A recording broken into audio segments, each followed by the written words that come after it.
మేము ఒక సెక్యులర్ కంట్రీలో ఉంటున్నాము. ఇది నేను చాలా సార్లు చెప్పాను.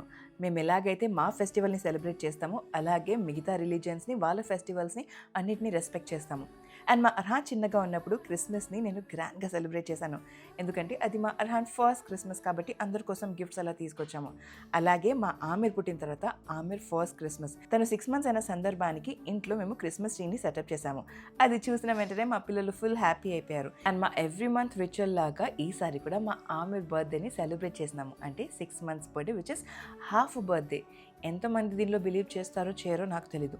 బట్ నేను ఒక మెమరీగా ప్రతి నెల తన బర్త్డే అంటే తను పుట్టిన రోజు 17th ఇలా సెలబ్రేట్ చేసుకుంటాము.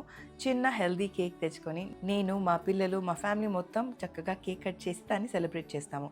నేను మా పిల్లల బర్త్డేస్ని గ్రాండ్గా సెలబ్రేట్ చేయకపోయినా వాళ్ళ మైల్ స్టోన్స్ని మాత్రం చాలా మెమరబుల్గా సెలబ్రేట్ చేస్తాను.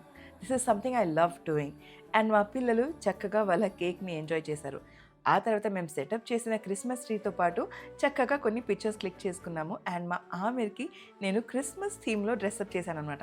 అంటే తన నైట్ సూట్ ఆల్రెడీ క్రిస్మస్ థీమ్లో ఉండే ఆ నైట్ సూట్ వేసేసాను, ఎలాగో బెడ్ టైం అవుతుంది కాబట్టి. అండ్ చక్కగా ఒక చిన్న శాంటా హ్యాట్ వేసి ఆమిర్ది ఫోటో తీసుకున్నాను.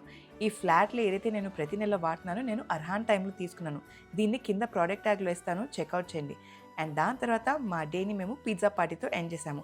ఈ పిజ్జా కూడా యమ్మీ బీ నుంచి తీసుకున్నాము, హెల్దీ అండ్ గిల్ట్ ఫ్రీ. మీరు కూడా మైదా కానీ రిఫైన్డ్ షుగర్ కానీ మీ పిల్లలకి ఇవ్వరంటే యమ్మీ బీ పిజ్జా తప్పకుండా ట్రై చేయండి, చాలా డెలిషియస్గా ఉంటుంది.